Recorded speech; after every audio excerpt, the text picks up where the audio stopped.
What's something you wish your family would just admit already? You know that gut punch when your own blood turns on your babies, shoving them into the shadows like yesterday's trash just to pamper some spoiled interloper. And that's exactly what slammed into me as I pushed open the front door of my modest three-bedroom ranch house in the quiet suburbs of Dayton, Ohio. After dragging myself through a grueling 12-hour shift at the hospital, where I'd spent the day stitching up accident victims and comforting families on the brink, only to be greeted not by the chaotic warmth of my kids' laughter or the sizzle of dinner on the stove, but by an unnatural silence that wrapped around me like a chill fog, making my worn-out sneakers feel heavier on the worn linoleum as I called out for Lily and Max, my voice echoing unanswered through the hallway lined with their crayon drawings and school projects that suddenly seemed so vulnerable in the dimming afternoon light. My parents, Harold and Evelyn Jenkins, had invaded this space 2 years earlier when Dad's pension from the auto plant dried up faster than expected and Mom's rheumatoid arthritis turned their old two-story in Cleveland into an insurmountable climb, so I'd opened my home to them out of that stubborn sense of duty drilled into me since childhood. Figuring that at 42 years old, divorced and raising an 8-year-old girl and a 10-year-old boy on a nurse's salary that barely covered the mortgage after child support fizzled out, I could handle the extra mouths because blood is thicker than the resentment bubbling under my skin from decades of being the reliable daughter who fixed everyone's messes while my brother David basked in the glow of being the favored son. But as I dropped my purse on the entry table cluttered with mail and keys, the quiet gnawed at me deeper, leading my feet down the hallway past the empty living room where toys usually littered the carpet and into the kitchen that smelled faintly of uneaten lunch. And that's when a muffled sniffle from below pulled me toward the basement door, the one we'd always kept as a half-finished rec room stacked with holiday decorations and forgotten sports gear. My heart pounding now with a mix of maternal instinct and growing dread as I flipped on the light and descended the narrow wooden stairs creaking under my weight. There they were, my precious Lily with her wild curls tied back in a hasty ponytail and Max trying to look brave with his arms wrapped protectively around his sister. Both of them perched on the threadbare pull-out couch amid boxes of old clothes and a flickering fluorescent bulb that cast long shadows, making their small faces appear even more haunted, as if they'd been banished to some forgotten corner of a fairy tale gone wrong. And Lily's eyes met mine first, brimming with confusion and hurt. That pierced straight through the exhaustion I'd carried home, while Max muttered something about Grandma saying it was just temporary because Cousin Ethan needed the upstairs for his important stuff. I knelt down right there on the gritty concrete floor, pulling them close in an embrace that absorbed their trembling and the faint musty scent of the space we'd never bothered to finish, whispering assurances that Mommy was home now and everything would be set right even as my mind raced to piece together how my own parents could stoop to this level of cruelty, displacing their grandchildren to the damp underbelly of the house just to accommodate a visit from David's boy Ethan, the 12-year old who'd always been paraded as the shining example of family potential with his straight-A report cards and soccer trophies funded by whatever scraps my brother could spare from his high-flying sales career. Upstairs, voices filtered down, Mom's clipped tone defending the decision as practical because Ethan was dealing with some academic pressure from that elite prep school David insisted on, and Dad's gruff agreement that the kids were young enough to adapt without fuss, igniting a fire in my chest that burned away the last threads of patience I'd clung to through years of their subtle digs about my life choices, from marrying too young to sticking with nursing instead of chasing David's corporate dreams. And as I helped Lily and Max gather their few belongings like refugees in their own home, promising ice cream later to chase away the shadows, I marched back up those stairs with a resolve hardening like steel forged in the hospital's high-stakes moments. Confronting them in the living room where Mom had already started fluffing pillows on the guest bed that used to be neutral territory, I laid it out plain and unyielding, my voice steady despite the tremor of rage beneath, telling Harold and Evelyn that if they believed my children deserved the basement treatment to elevate their precious other grandson, then they needed to recognize this wasn't their kingdom anymore and start packing their bags because the favoritism that had poisoned our family for generations ended here and now, right in the home I'd bled overtime hours to maintain, while they contributed little beyond complaints about the cable package or the grocery choices. Their faces drained of color, Mom's hands fluttering to her chest in that dramatic way she'd perfected over bridge games and church socials, while Dad set down his ever-present crossword puzzle with a thud that echoed his disbelief, sputtering about ingratitude after all the wisdom they'd imparted. But I cut through the bluster with a calm that surprised even me, locking the upstairs doors with the spare keys I'd kept hidden in my work bag just for such a tipping point, effectively stranding them in the hallway like guests who'd overstayed a welcome turned sour. And as I returned to the basement to transform it into a temporary fort with blankets and flashlights for the kids, sharing stories of moms who turned the tables on unfair bosses to make them laugh through their confusion, a small thrill of revenge coursed through me at the sight of my parents peering through the window from the driveway, their silhouettes diminished against the gathering dusk. Yet, as the evening deepened and Mom's knocks evolved into softer pleas laced with hints of a deeper family secret from the old days that supposedly justified Ethan's priority, something about losses David had endured that I'd only glimpsed in vague holiday tales, my triumph soured into uncertainty, leaving me wondering if this bold stand would unearth truths that could shatter more than just the living arrangements, or if the packing order I'd issued was merely the opening salvo in a war where the lines of loyalty blurred beyond recognition. That basement door remained firmly shut through the rest of the weekend, turning my once cozy home into a divided fortress where my parents knocked occasionally like unwelcome solicitors hawking tales of regret. And while I ventured upstairs during my brief breaks from hospital duties to grab essentials from the fridge or toss them a couple of sandwiches through the cracked front door, because even in the heat of betrayal I couldn't quite let the old pains in the neck waste away completely, I found myself replaying Mom's cryptic mention of a family secret over and over in my mind,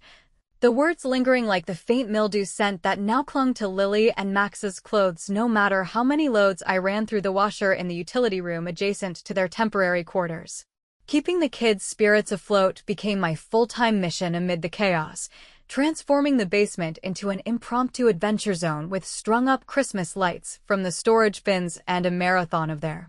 favorite animated movies projected onto a white sheet draped over the stairs, all while I whispered bedtime stories laced with themes of underdogs rising against unfair odds drawn from my own nursing tales of patients who defied grim diagnoses. Yet beneath the forced cheer a deeper unease festered as I pondered how Harold and Evelyn could justify banishing their only grandkids from the sunlit rooms I'd painted yellow and blue just last summer to make the space feel like a haven after the divorce papers finalized and left us starting over. By Monday morning, with the autumn sun filtering weakly through the kitchen windows as I packed lunches for school drop-offs and brewed coffee strong enough to fuel another 12-hour shift in the ER, where I'd soon be triaging flu cases and mending broken bones from weekend mishaps, I decided it was time to breach the standoff for a proper reckoning, unlocking the door to find my parents huddled on the porch steps looking disheveled and defeated with Dad's flannel shirt untucked and Mom's cardigan wrapped tight against the crisp Ohio chill, their eyes pleading as I gestured them inside to the scarred oak table that had hosted countless family meals now tainted by the memory of favoritism's sharp edge. We sat there in a tense circle, the air thick with unspoken accusations as I demanded explanations beyond the flimsy excuse of Ethan's visit. And what poured out from them was a torrent of defensiveness that peeled back layers of resentment I'd long suspected but never fully confronted. Starting with flashbacks to my childhood in that drafty Cleveland bungalow where David always scored the prime spot at Thanksgiving dinner, and the latest gadgets for his science projects while I patched together outfits from thrift stores and aced tests on my own without fanfare, Mom admitting through gritted teeth that they'd always seen more of their ambitions reflected in him because he carried the Jenkins name forward in ways a daughter like me, who they claimed got sidetracked by early marriage and motherhood, simply couldn't match. Dad chimed in with grumbles about how moving in 2 years ago was supposed to be a fresh start after his plant laid him off, and the mortgage on the old place swallowed their savings. But instead it devolved into them quietly resenting my authority over the household decisions from paint colors to bedtime rules, culminating in the basement decision as a petty assertion of their lingering belief that Ethan's lineage Pure Jenkins through David deserved precedence over Lily and Max, who carried traces of my ex's Italian heritage that they'd subtly disparaged at family gatherings as too flashy for our plain Midwestern roots. Laughter bubbled up in me then, not joyful but laced with the dry sarcasm that had gotten me through night shifts and custody hearings, as I pointed out the absurdity of 60-somethings playing musical rooms like jealous siblings while I footed the bills from my overtime paychecks.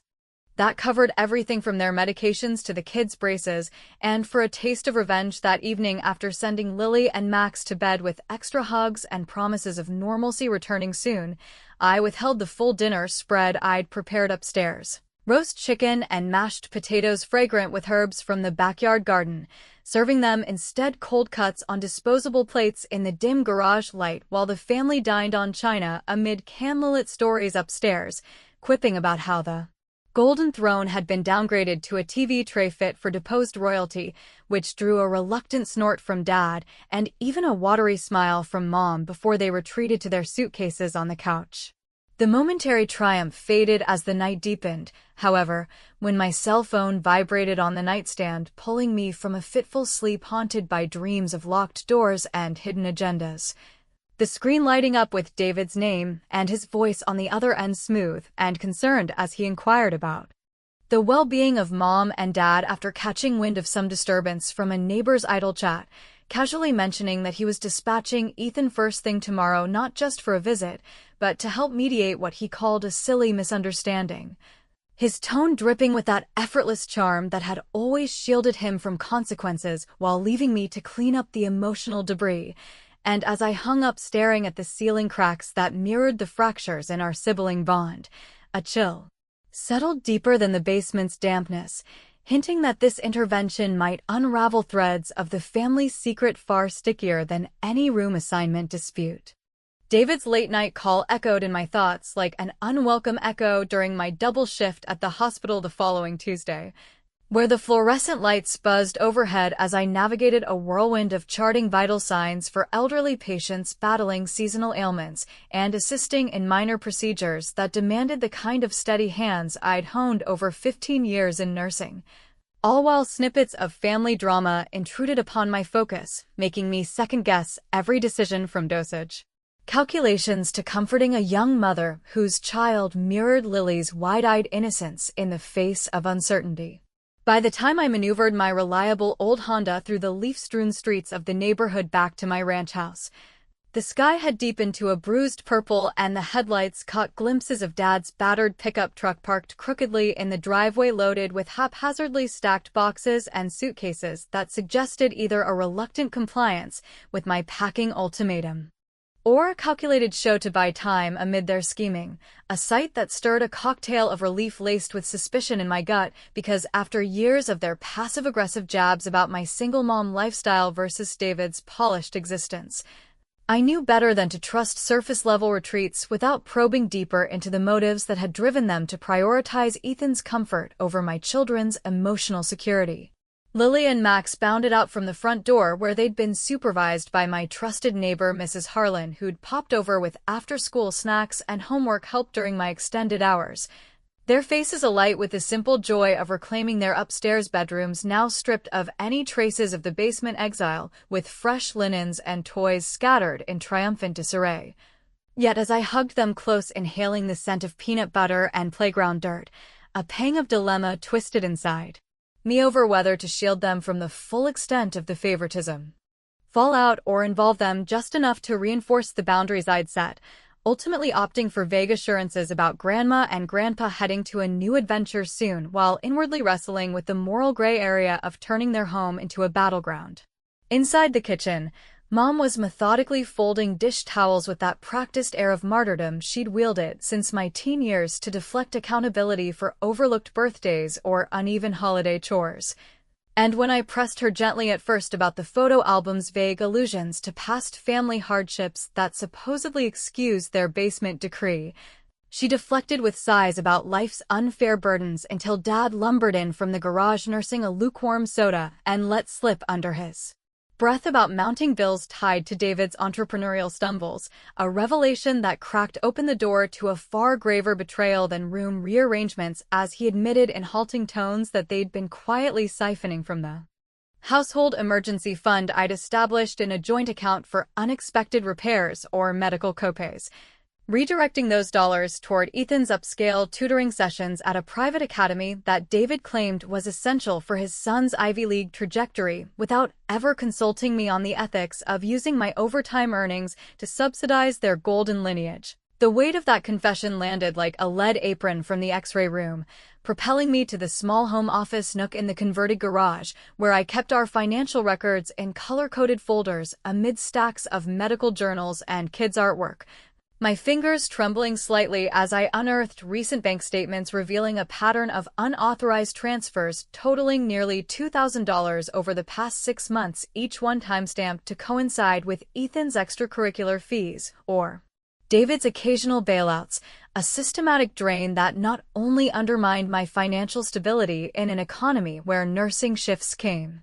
at the cost of family dinners, but also exposed the depth of their entitlement rooted in decades of viewing me as the dutiful fixer rather than an equal stakeholder in our shared survival. For a clever twist of revenge that evening, after tucking Lily and Max into their proper beds with readings from their favorite chapter books about resilient heroines and clever detectives,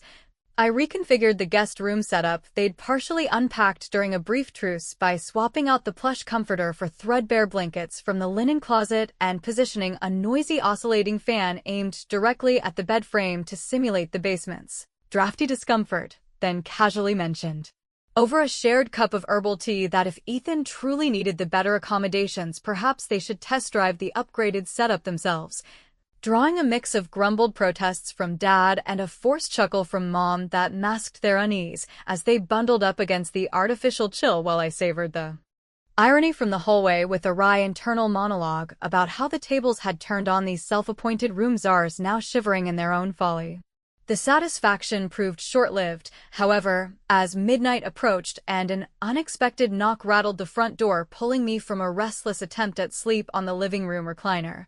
revealing not the anticipated delivery, but Ethan himself standing on the porch illuminated by the porch light with his backpack slung over one shoulder and a sheepish expression that belied the storm of confrontation brewing behind his teenage facade.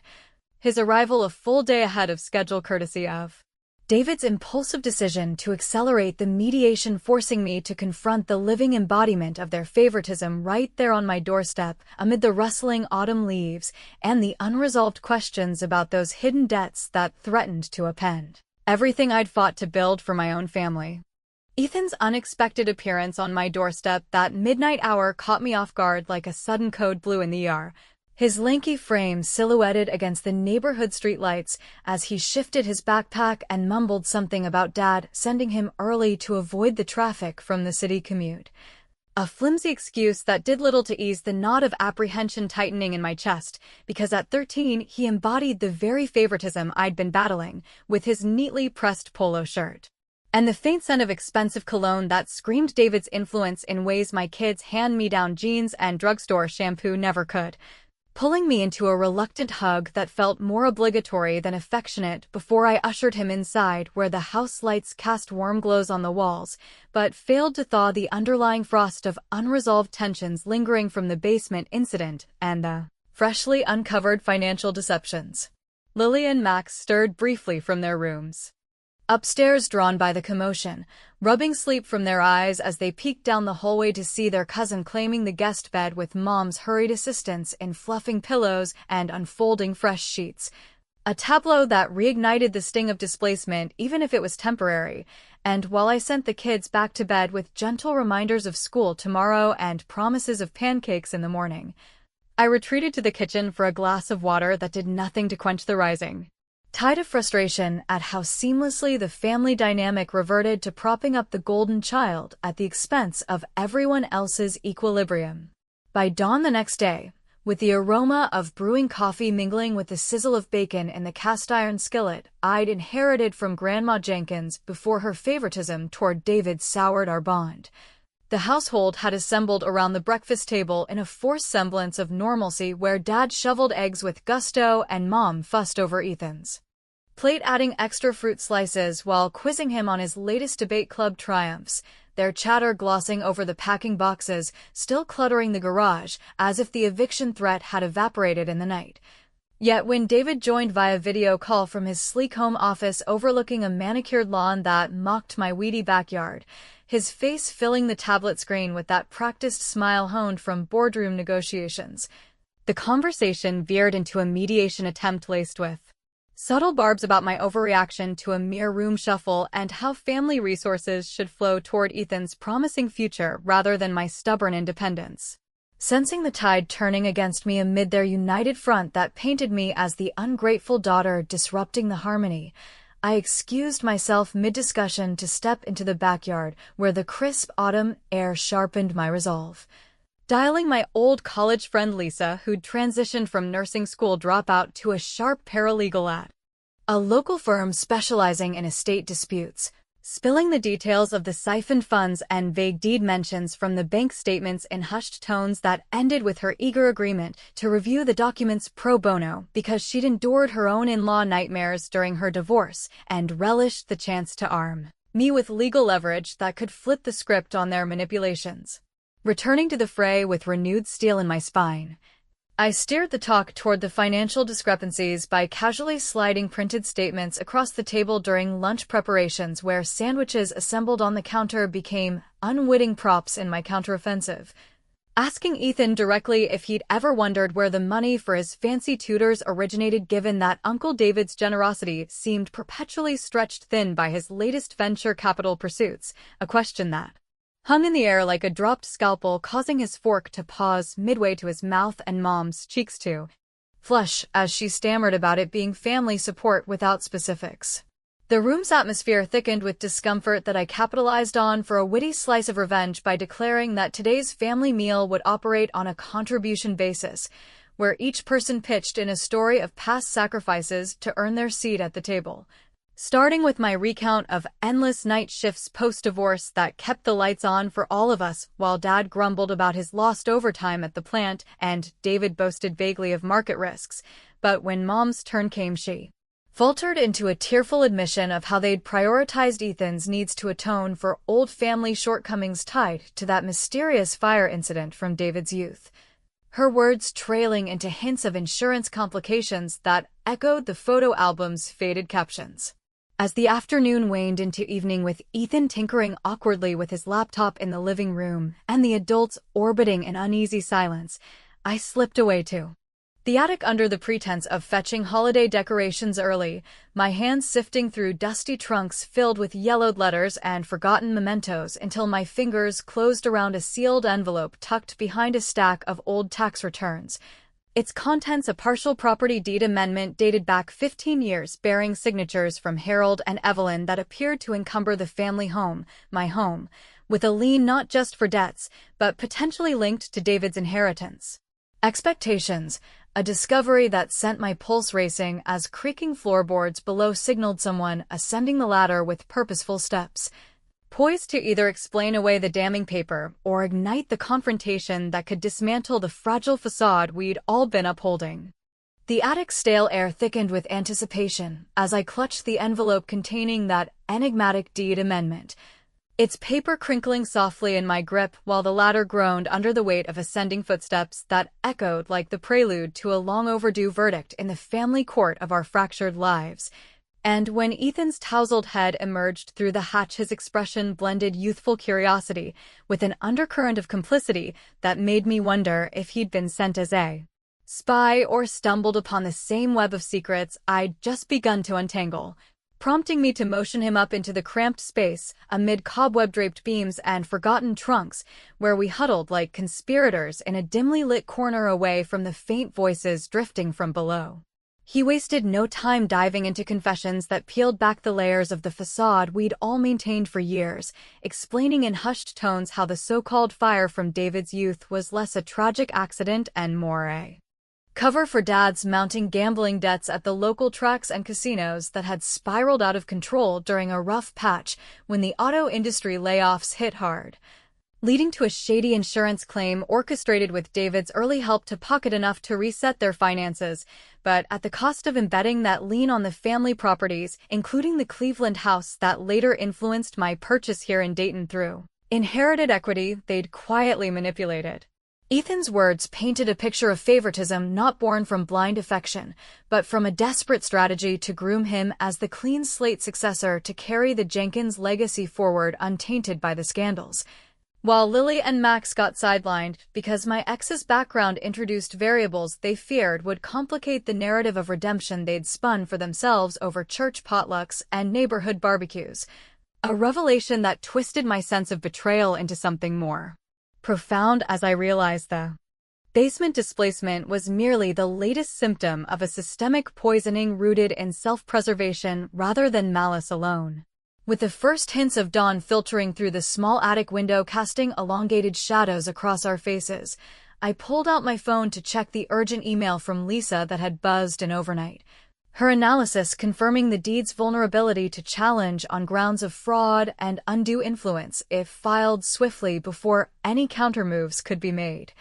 arming me with the ammunition for a revenge that transcended petty room swaps and delved into reclaiming the very foundation of my independence through a quiet title transfer that would sever their financial hooks once and for all. Descending the ladder together with the envelope tucked securely in my pocket, we entered the kitchen where the household had gathered around mugs of steaming coffee in a pre-dawn hush broken only by the tick of the wall clock, Mom's eyes widening in accusation at seeing Ethan